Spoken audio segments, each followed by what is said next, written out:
ಯಾರೂ ಮರೆಯೋದಿಲ್ಲದ ಹಂಗ ಜೀವನ. ಸತ್ಯ ಶುದ್ಧ ಒಲ್ಲದುದು ಕಾಯಕವಲ್ಲ, ಪ್ರಾಮಾಣಿಕವಾಗಿ ಮಾಡೋದು, ಮನಸ್ಸು ಒಪ್ಪಿ ಮಾಡೋದು, ಮನಸ್ಸಾಕ್ಷಿಯಾಗಿ ಮಾಡೋದು, ದೇವ ಸಾಕ್ಷಿಯಾಗಿ ಮಾಡೋದು. ದೇವರು ನೋಡ್ತಾ ಇದ್ದಾನ ಅಂತ ನಮ್ಮ ಕರ್ತವ್ಯ ಕರ್ಮಗಳನ್ನು ನಾವು ಮಾಡ್ತಾ ಇದ್ದರೆ ಏನೇ ಮಾಡಲಿ ಅದು ಕಾಯಕವೇ, ಅವರಿಗೆ ದೇವರು ಸಮೀಪವೇ.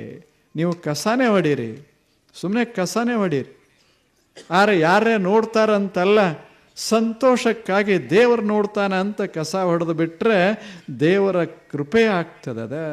ಇಲ್ಲೊಂದಿಷ್ಟು ಮಾಡ್ಯಾರ ನೋಡಿರಲ್ಲ, ರಂಗೋಲಿ ಹಾಕ್ಯಾರ, ಇದೊಂದಿಷ್ಟು ದೊಡ್ಡ ಸ್ಟೇಜ ಹೊಡೆದಾರ, ಇಷ್ಟೆಲ್ಲ ಸ್ವಚ್ಛ ಮಾಡ್ಯಾರ. ಯಾರು ಮಾಡ್ಯಾರ ನಮಗೇನು ಗೊತ್ತು? ಅವರನ್ನು ನಾವು ಸತ್ಕಾರ ಮಾಡಿಲ್ಲ. ಮಾಡಿದ್ರೇನು ಸತ್ಕಾರ? ಭಾಳ ಜನ ಮಾಡ್ಯಾರ, ಕಸ ಹೊಡೆದಾರ, ಸ್ವಚ್ಛ ಮಾಡಿ ನಿಮ್ಮನ್ನು ಕುಂಡ್ರಿಸ್ಯಾರ, ಅವ್ರದ್ದು ಸತ್ಕಾರ ಆಗಿಲ್ಲ. ಆದರೆ ಅವರಿಗೆ ಸತ್ಕಾರ ಮಾಡಿಸಿಕೊಳ್ಳೋದು ಗೊತ್ತೂ ಇಲ್ಲದ. ಆದ್ದರಿಂದಲೇ ಮೌನವಾಗಿ ಆನಂದ ಪಡ್ತಾರೆ. ನಾವು ಕಸ ಹೊಡೆದೇವಿ, ಇಷ್ಟು ಜನ ಕೂತರು, ಭಗವಂತನೇ ನನಗೆ ಆನಂದ ಆಗಿದೆ, ಅದೇ ಸತ್ಕಾರ. ಅದು